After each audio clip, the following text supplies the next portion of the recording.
Ok. Contrato de prestação de serviço. Tudo o que se deve saber. Isso aqui foi feito, tá? Pelo jornal Economista,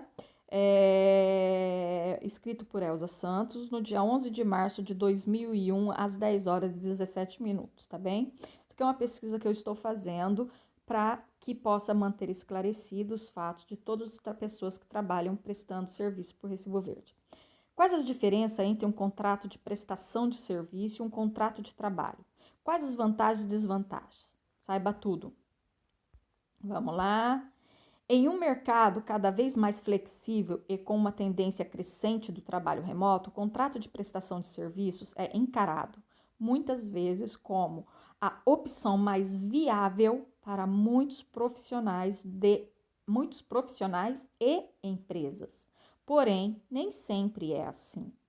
Sendo os prestadores de serviços trabalhadores independentes a recibos verdes, isso reflete-se no custo que os mesmos representam para as empresas. Ora, em alguns casos, tem uma relação de verdadeiro vínculo contratual de acordo com o previsto no Código do Trabalho. Se assim for, estamos perante uma situação ilegal.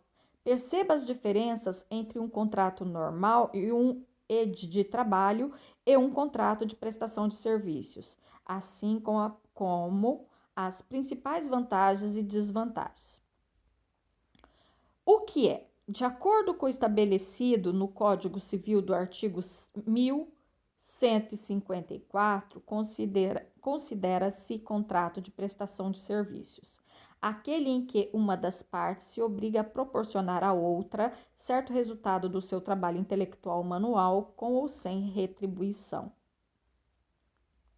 Por isto, um prestador de serviço é um trabalhador independente que passa recibo correspondente ao serviço que ele prestou a uma ou várias entidades que contratem os mesmos. Que importância?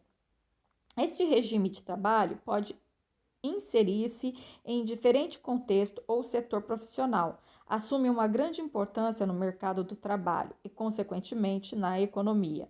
A atividade cujo profissional assume a categoria de prestador de serviço pela natureza do seu trabalho ou por número de pessoas e entidades a que dão resposta de modo independente, nem sempre regular, por vezes sazonal, né? Sazonal, por um período. Não se adegua à existência de outro vínculo contratual.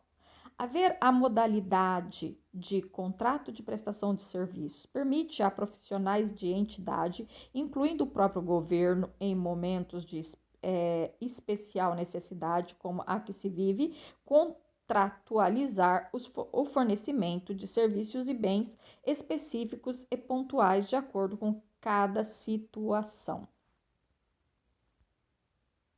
Diferença. Um contrato de prestação de serviço pode ser acumulado com um contrato de trabalho por conta de outro. Diferença em relação ao contrato de trabalho. Uma das principais diferenças entre um contrato de prestação de serviço e um contrato de trabalho é o vínculo estabelecido entre trabalhador e empregador. Enquanto que no primeiro prestação de serviço existe autonomia do profissional, comprometendo-se esse a cumprir com um objetivo, gerindo seu próprio tempo e espaço. No segundo, exige subordinação, ou seja, há que cumprir ordem e regra, local de exercício de atividade, horário de trabalho, entre outros, da entidade empregadora. Também as contribuições são realizadas de forma diferente.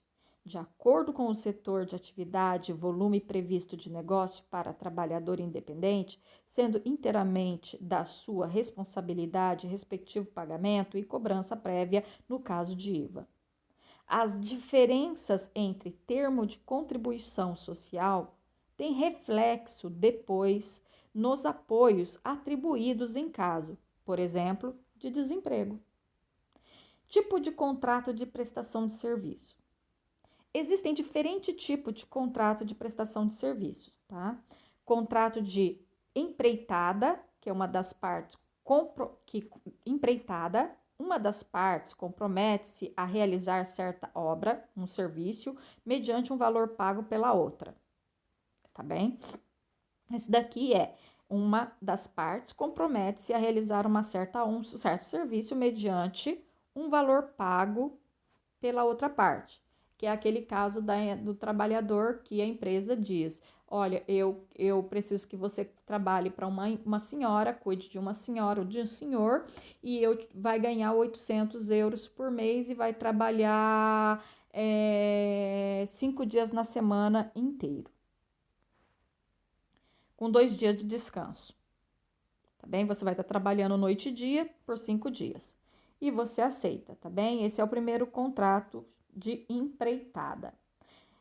O outro, de mandato, quando uma das partes se compromete a praticar um ou mais atos jurídicos por conta de outra.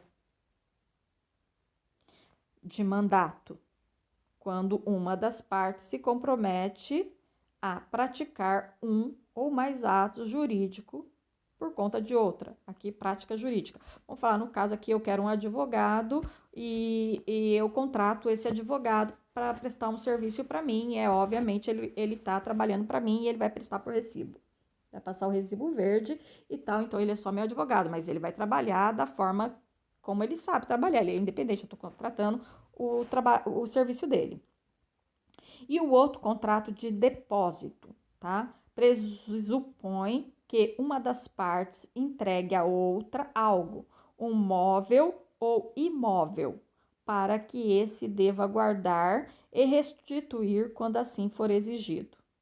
Por exemplo, no caso de uma imobiliária, por exemplo, eu deixo ali, eu contrato aquela imobiliária para ela poder vender o meu imóvel.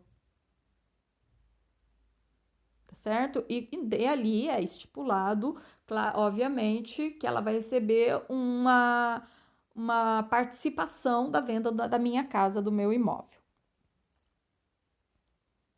Ou do meu carro, ou o que quer que seja.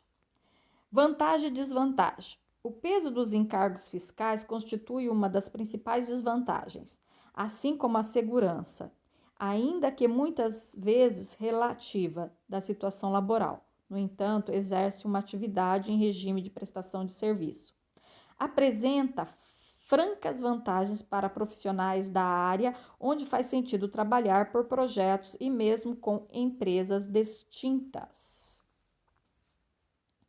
Trabalhar por objetivo, tendo a liberdade de o fazer a partir de casa ou em qualquer parte do mundo, qualquer hora, representa uma liberdade necessária para alguns profissionais e profissões. Para além disso, corresponde à necessidade de um mercado cada vez mais global e interligado pela tecnologia. Tá bem? Falamos de áreas como o design, ilustração, programação informática, arquitetura, o marketing, comunicação, construção, artesanato e entre outras. Aqui a gente já vai entrar em questão de prestação de serviço e contratos, né? Tal, Covid-19, tá bem?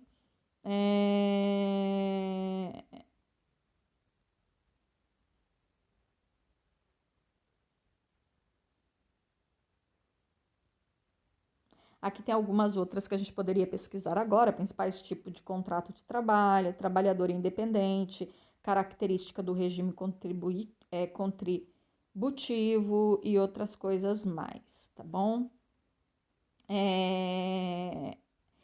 Isso é para quem trabalha em casa, tá bom? Você não está trabalhando para uma empresa, você não está prestando serviço para a empresa. Ali já não é mais o caso, não entra já mais o caso de você estar trabalhando por recibo verde. Aí entra o caso do falso recibo verde.